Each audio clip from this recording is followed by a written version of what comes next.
Captain Criss Turnipseed is joining me now from the Mississippi Highway Patrol. Looks like you're in your car. Are you about to pull somebody over? Can we watch a traffic stop in real time? Good morning, Scott. No, I'm not actually pulling anybody over. I'm actually out in a parking lot down here in Pearl, Mississippi. We are going through our preparations and preparing to graduate a new class of highway patrolmen for tomorrow. And we are out here doing our graduation ceremony and rehearsals and preparing these new troopers to get ready to take the oath tomorrow. And we'll be sending them out on the roads to protect the fine people of the great state of Mississippi here pretty soon is what we're prepping for this weekend, along with the Memorial Day weekend. We're getting ready for that as well.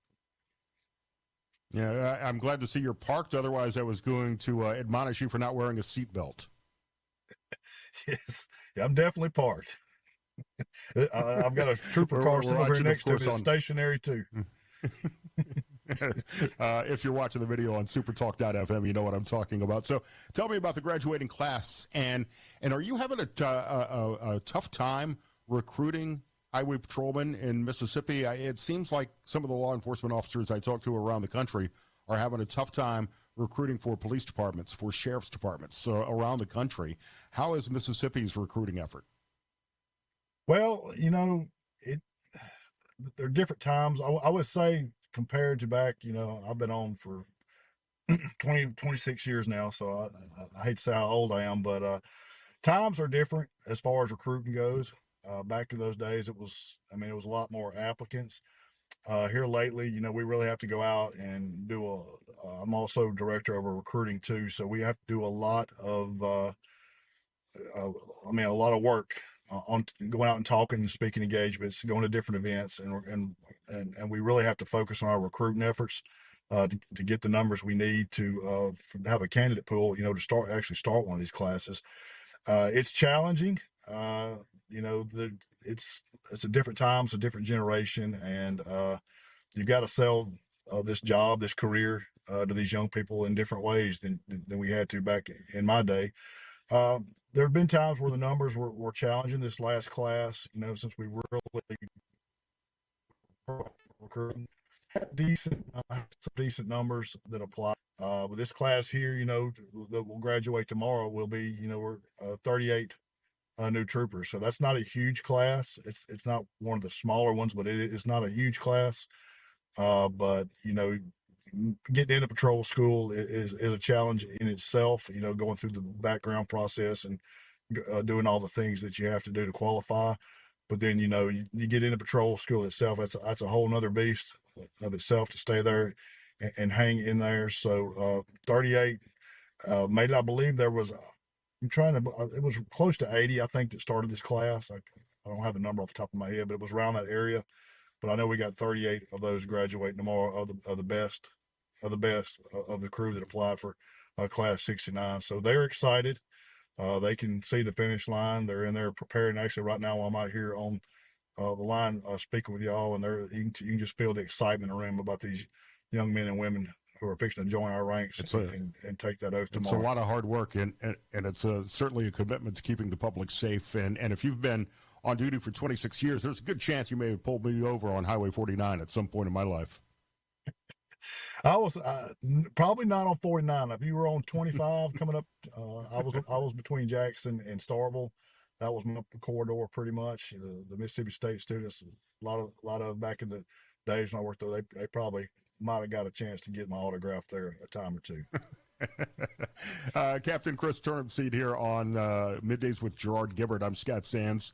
We're talking about the Highway Patrol, and we'll talk about getting ready for Memorial Day weekend as well. But I'm fascinated by the recruiting class. As you're talking about these 38 troopers who are graduating today, are the standards for the Highway Patrol more difficult than local law enforcement, than police departments and county sheriff's departments around the state? I wouldn't say the standards are more difficult, because, you know, anytime you raise that right hand, you take that oath to protect someone, whether it be your city, your county, or your state. And the standards are high across the board. So I wouldn't say the standards are higher. Now, our training it's definitely got a reputation of being some of the toughest training, not just in the state, but in the nation for sure. So it's a trial by fire, and we want the best of the best. We have a job. We operate on a lot of solo shifts. Sometimes you'll have one trooper just due to manpower issues. You got one trooper maybe covering 4 or 5 counties by himself, so he's got to be pretty much self-contained and able to handle himself and to meet those demands. So it does take not just the physical training, but the mental and the emotional, and being able to stand up to the rigors and the pressures of the job, because you might not, you might be out there on a call in the middle of the night, outnumbered by yourself. And our goal is, the training's hard because we want all these guys and gals to make it back home safely. We celebrated Police Week last week, where we do our memorials and pay honor and respect to all those that have lost their lives in the line of duty. And our goal is to keep these young men and women, the ones that graduate this patrol school, to keep them off that memorial wall. So that's why our training is the way it is. That's the ultimate goal. You're going to have some that can withstand the pressure, and some that can't, that quit, that go home. And we would much rather you quit and go home than get your face or your name etched in stone on that memorial wall. That's generally overall the goal, and to keep the standards high, to get the best of the best we can get. Law enforcement is a good career. It's not one of the highest paying careers, so it's you've got to be in this job with the mindset that you're going to be a public servant. If you're not public service minded, when you enter this job, you're probably not going to enjoy it, because you don't do this for the pay. You do it because it is a calling, is a different line of work. And there's so many lines of work out there that if you don't have the calling to do that, you're not going to make it in that line of work very long. And law enforcement is one of those fields, definitely, what you have to deal with and contend with, and things that you see on a day-to-day basis. If you're not prepared for it, you're not mentally tough, it can get the best of you. For these recruits, is there a bad assignment, a district that the rookies are assigned that nobody else that's been in the highway patrol for a long time? What counties do you not want to have to patrol? Well, I mean, they're I'm not going to throw shade at anyone's county, but that's not usually how this handled when you get your assignment. Back in the day, and it is a recruiting thing too. Back in the day, I started out, I went to the very top right-hand corner of the state, Tishomingo County. Never heard of it. Never been to Iuka, Mississippi in my life. And when they gave me my duty assignment, I'm from Winston County. Never heard. When they told me I was going to Iuka, and I looked around, I was like, where in the world is that? It wasn't a punishment. I need to find that on a map. It was a manpower need. They had no troop. They sent me and another guy up there. They didn't have any troopers. So it was a manpower where you needed the most manpower at the time. Right now we have vacancies and opens in about every district. So we've been able to, with these last, several classes, and it also helps recruiting and cost of living. We can send these guys and girls back close to home, so they don't have to go establish a second residence or sell a home or do all that stuff. That was probably one of the biggest drawbacks to the highway patrol for a long time, is having to relocate. But generally now we try the best we can to get someone close enough to home where they don't have to uproot and totally change their living situation. And that's been one of the big advantages to help us in recruiting, has been able to get guys and girls back close to home. That's a hard place to work. Now I don't, when you come out and you're a brand new trooper and you're on fire and you're ready to save the world, sometimes it's difficult to enforce the law in a community where everybody, and everybody always went to school with you, and I was, well, don't write me a ticket. That you do got to be who you are and do your job. So it does present it does present its challenges, because everybody's your buddy when you come back home. Until you get pulled over at 2:00 in the morning. Captain, we're up against a break here. Are you able to stick around for another segment? I want to talk about Memorial Day weekend travel for just a couple of minutes. Captain Criss Turnipseed from the Highway Patrol here on Middays with Gerard Gibbert. I'm Scott Sands. SuperTalk Mississippi continue 395. Please don't text and drive. I'll make sure to say that with our guest here on the show, Captain Criss Turnipseed from the Mississippi Highway Patrol. Captain, it's great to have you on. I do appreciate your time and all the hard work that the troopers around the state are doing. Do you notice an increase in traffic and problems every time there's a holiday weekend like we've got with Memorial Day? Yes, well, I mean, anytime you have a special event or special occasion, holiday weekend, you will see up a tick in traffic. I mean, it's Memorial Day. It's an important holiday, not, I mean, what it represents, of course, but it's also a time people go out with families. They kind of start their summer vacation period. I mean, it's the summer. We're saying hello to summer pretty much here. And this is usually the first weekend people head to the beach or to the campgrounds, to the lakes, you know, or wherever it is that they like to go and try. You will see it on traffic, probably starting to, Friday afternoon.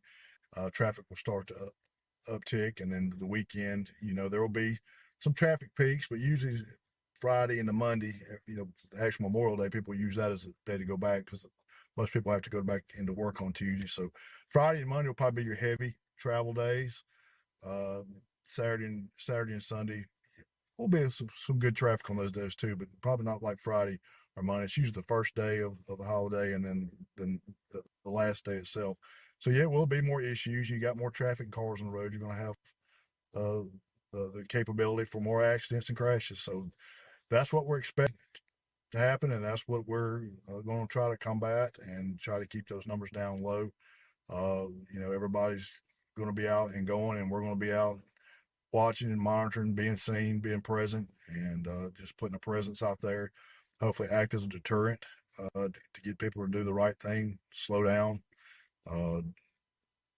Don't drive distracted. Of course, you gave me some props on that right there. And definitely if they're going to partake in any kind of celebratory substance, alcohol, whatever, that they do get a designated driver for the weekend. Those are your big trouble things. And then slow down. It's just speed. Just slow down too. And Well, wear that seatbelt. let's talk about speed if we can talk about speeding for a quick second. What are you looking for when you're on duty? If I'm on I-10 and doing 10 miles over, am I going to get pulled over? Is the line that you're looking at? What kind of discretion do you have? Is it 15 miles over, 20 miles over?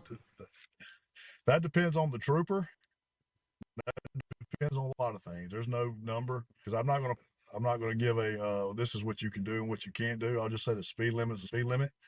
The trooper, that depends on that trooper, what time of day it is, how many citations he's already written. He might be so he might let you get away with a little bit more. He might just come off a lunch and be letting his food digest or something. But he might be fresh into his shift and he's ready to get out there and get busy. So those numbers are going to vary. So I don't want to set anybody up, and I don't want anybody getting stopped and going, well, Capt Turnipseed said on SuperTalk the other day that I could get away with 10 miles an hour over, because that ain't going to help you. I can't write you a permission slip to do anything. So I'm going to say the speed limit says 65. You better be pretty close to it just to be safe, because I don't want y'all blaming me if a trooper gets. Do all you guys have like do you have like a favorite hiding spot? I used to. Back when I had a few spots I like to sit and watch and monitor traffic. Definitely, I mean, most do. Some guys like to roll up and down the road and do it, you know, patrol moving. Some of us like to sit still. You know, I think it's simple if you're sitting still, just let everybody come to you. It's safer. You don't have to turn around and usually travel or to get traffic stopped. But definitely most troopers, especially us old school guys, had some pretty good hiding spots. Mississippi's got some pretty good landscape Right. to put these patrol cars up into. A lot of good trees in the medians along the way. Do you get annoyed by drivers who are flashing their headlights to let people know that you're sitting up ahead of them? I don't. I really don't, because despite what everybody thinks about ticket revenue and quotas, I don't care what makes you slow down. If somebody's flashing their headlights at you, slow down, then slow down. I don't care how you do it. If you look on Waze and there's a trooper up ahead or a cop up ahead, and you slow down because of that, then more power to you. I don't have to deal with you. So that don't bother me.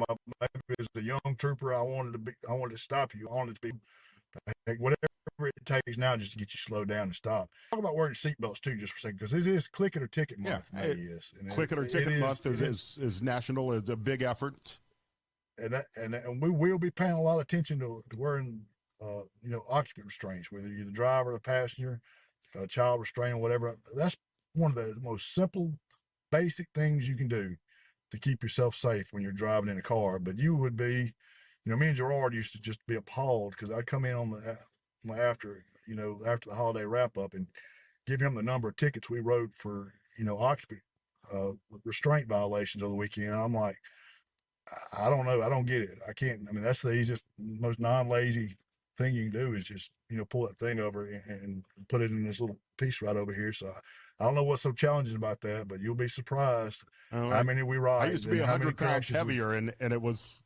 when I was 100 pounds heavier, it was very uncomfortable. But now I try to always do it, as annoying as it may be sometimes.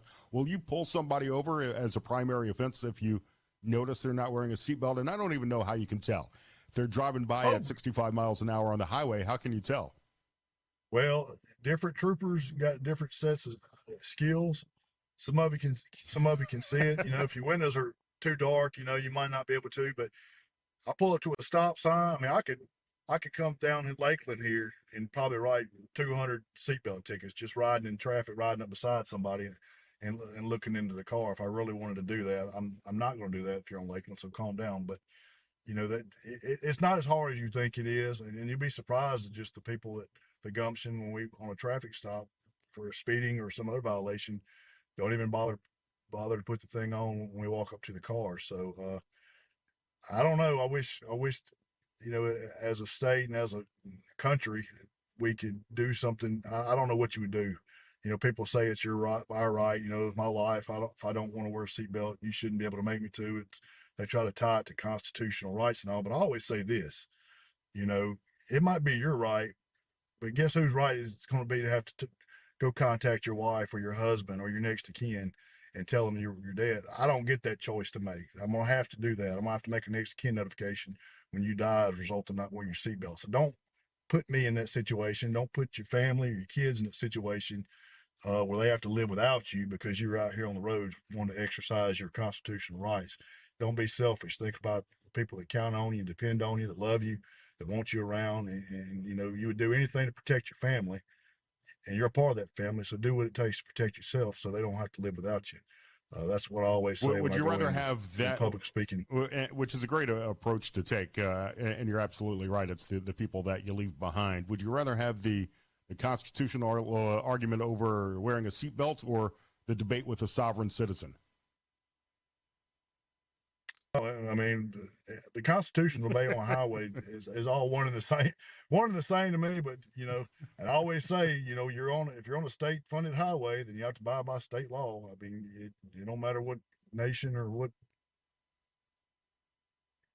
right. Captain Criss you claim you belong. You're on a road by the taxpayers of Mississippi, and we are paid by the taxpayers of Mississippi to make sure those roads are not just auto and safe, but make sure doing what they can to be safe on them. So that's our job. It's not much of a debate as people want it to be.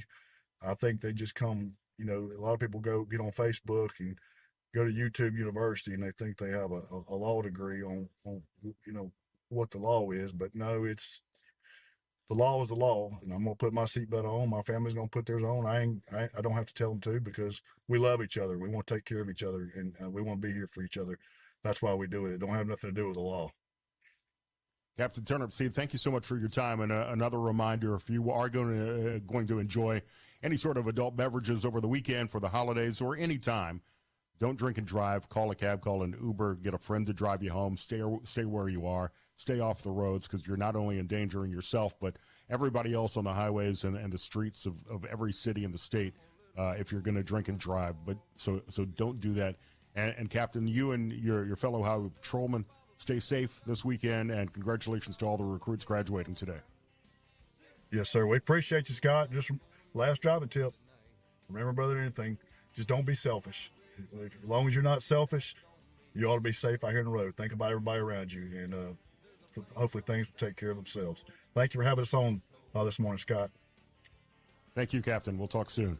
It's Middays with Yes, Gerard Gibbert. The C Spire text line open, 601-879-4395 here in the Element Wealth Studios on